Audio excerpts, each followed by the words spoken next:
पडक्या घरात कोण मुक्कामाला जातंय का? आमदार सदाभाऊ खोतांचा जयंत पाटलांना खोचक टोला.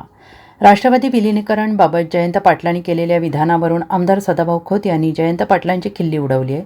म्हणे अजितदादा जयंत पाटील यांच्याकडे हेलपाटी मारत होते. तुमच्याकडे काय 5-50 आमदार आहेत का? अरे तुमच्या पडक्या घरात मुक्कामाला कोणी जातंय का? अजितदादा केवढा मोठा माणूस, ते गेल्यावर अख्खा महाराष्ट्र हलवला, असा खोचक टोला आमदार सदाभाऊ खोतांनी जयंत पाटलांना लगावला आहे. तर एक रिक्षावाला माणूस उपमुख्यमंत्री झाला, एक माणूस आग लावत सुटला आहे. राष्ट्रवादी एक करायला दादा तुमच्याकडे हेलपाटे मारायला तुमच्याकडे काय 5-50 आमदार आहेत का? पडक्या घरात कोणी मुक्कामाला जातंय का? असा खोचक टोला आमदार सदाभाऊ खोतांनी जयंत पाटलांना लगावला आहे. सांगली जिल्हा परिषद निवडणुकीच्या कासेगाव येथे पार पडलेल्या प्रचारसभेप्रसंगी ते बोलत होते. खऱ्या अर्थानं मी काशेगावकरांचं अभिनंदन करेन की वादळात सुद्धा दिवा तेवत ठेवण्याचं काम काशेगावातल्या सगळ्या कार्यकर्त्यांनी आणि शेतकऱ्यांनी केलं. नाही तर सत्ता ही सामान्य माणसाला जगू देत नसते. सत्तेच्या माध्यमातून विकास करायचा असतो, सामान्य माणसाला जवळ घ्यायचं असतं. परंतु इथं उलट आहे. कामगारांना पत्रिका वाटली पाहिजे, तुझं पाणी अडवलं जाईल, तुला कामावनं काढून टाकला जाईल, तुझा रस्ता अडवला जाईल. ही सत्तेची मस्ती असते. अरे देवाभाऊ नावाचा सामान्य माणूस नगरसेवक ते मुख्यमंत्री होतो आणि 150 आमदारांचा नेता बनतो. पण जे सोन्याचा चमचा तोंडात घेऊन आले त्यांना 1.5 आमदार सुद्धा जवळ बाळगता आले नाही.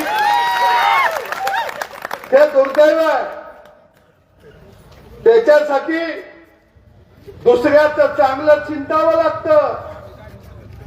माझं ते माझं, दुसऱ्याचं बी माझं, आणि नुसतं दुसऱ्याचं माझं नाही तर घरदार सुद्धा तिथं असलं पाहिजे, सिंहासनावरती, आणि जनता गुलाम असली पाहिजे.